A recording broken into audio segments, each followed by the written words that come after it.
अस्सलाम वालेकुम hi viewers welcome back to my channel panipuri எப்படி செய்வது தான் இந்த வீடியோவில் பார்க்க போகிறோம். பானிபூரி மசாலா பானி A to Z வரைக்கும் சொல்லி தர போகிறேன். இந்த வீடியோவை ஸ்கிப் பண்ணாமல் பாருங்கள். இந்த வீடியோக்குள்ளே போகிறதுக்கு முன்னாடி இது வரைக்கும் என் சேனலை சப்ஸ்கிரைப் பண்ணாமல் இருந்தால் மறக்காமல் சப்ஸ்கிரைப் பண்ணுங்கள். வாங்க வீடியோக்குள்ளே போகலாம். 2 பெரிய சைஸ் உருளைக்கிழங்கா பார்த்து எடுத்துக்கோங்க. அதில் ஒரு கிளாஸ் அளவுக்கு வாட்டர் ஆட் பண்ணிக்கோங்க. கொஞ்சமாக சால்ட் ஆட் பண்ணிக்கோங்க. கிழங்கு நல்லா மசிகிற அளவுக்கு 3 சீட்டி விட்டுக்கோங்க. இப்போ உருளைக்கிழங்கு நல்லா வெந்துருச்சுங்க. இது நல்லா மசிச்சுக்கோங்க. மிக்ஸி ஜாரில் ஒரு 3 பச்சை மிளகாய் எடுத்துக்கோங்க. 4 பல் பூண்டு எடுத்துக்கோங்க. கொஞ்சமாக இஞ்சி சேர்த்துக்கோங்க. மல்லி இலை ஒரு கைப்பிடி அளவுக்கு எடுத்துக்கோங்க.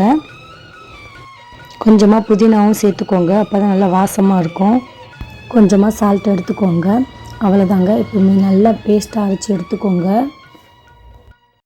இந்த மசாலாவோட ஒரு கிளாஸ் அளவுக்கு தண்ணி ஆட் பண்ணி ஃபில்ட்ரு பண்ணிவிடுங்க. அந்த மசாலா தண்ணி வடிகட்டிய பிறகு லெமன் சைஸ் அளவுக்கு ஒரு புளி எடுத்துக்கோங்க. அது தண்ணியை ஊற்றி நல்லா ஊற வச்சுட்டு நல்லா புளி தண்ணியை கரைச்சி ஊற்றிக்கோங்க. இந்த மசாலாவோட சேர்த்துக்கோங்க. கொஞ்சமாக மஞ்சள்தூள் சேர்த்துக்கோங்க. இந்த பானிபூரி மசாலா ஒரு பாக்கெட் ஆட் பண்ணிக்கோங்க. இந்த மசாலா ஆட் பண்ணோன்னு நல்லா கலந்து விட்டுக்கோங்க. உங்களுக்கு தேவையான அளவுக்கு தண்ணி சேர்த்துக்கோங்க. நல்லா சேர்த்து கலந்து விட்டுக்கோங்க. கொஞ்சமாக சால்ட்டு சேர்த்துக்கோங்க. ஒரு 1/4 ஸ்பூன் அளவுக்கு கரம் மசாலா சேர்த்துக்கோங்க. அவ்வளோதாங்க, பானி ரெடி ஆயிடுச்சுங்க. கடையிலும் இதே மாதிரி தாங்க செய்வாங்க. நீங்களும் இது மாதிரி ட்ரை பண்ணி பாருங்கள். நெக்ஸ்ட்டு பானி மசாலா ரெடி பண்ணுவோம். அதுக்கு ஒரு பேனில் கொஞ்சமாக ஆயில் ஆட் பண்ணிக்கோங்க. பொடிசாக கட் பண்ண ஆனியனை அதில் சேர்த்துக்கோங்க.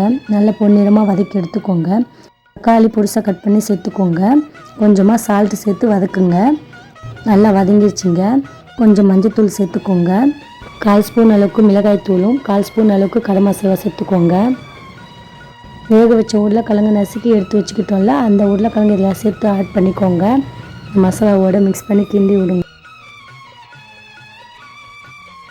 உருளைக்கிழங்கு மசாலாவோட நல்லா மிக்ஸ் பண்ணி எடுத்தாச்சு. இப்போ கொஞ்சமாக வாசத்துக்கு மல்லி இலை சேர்த்துக்கோங்க. நல்லா மிக்ஸ் பண்ணி கிளறி விட்டுக்கோங்க. கொஞ்சமாக காரத்துக்கு மிளகுத்தூள் சேர்த்துக்கோங்க. அதை நல்லா மிக்ஸ் பண்ணி கிளறி விட்டுக்கோங்க.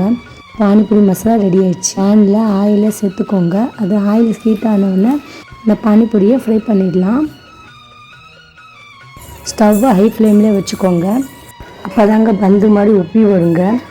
அவ்வளோதாங்க, பானிபூரியும் நல்லா ஃப்ரை பண்ணி எடுத்தாச்சு. அவ்வளோதாங்க, பானிபூரியும் ரெடி ஆயிடுச்சு. வீட்டில் இருக்கிற பொருட்களை வச்சு ஈஸியாக செஞ்சிடலாம்.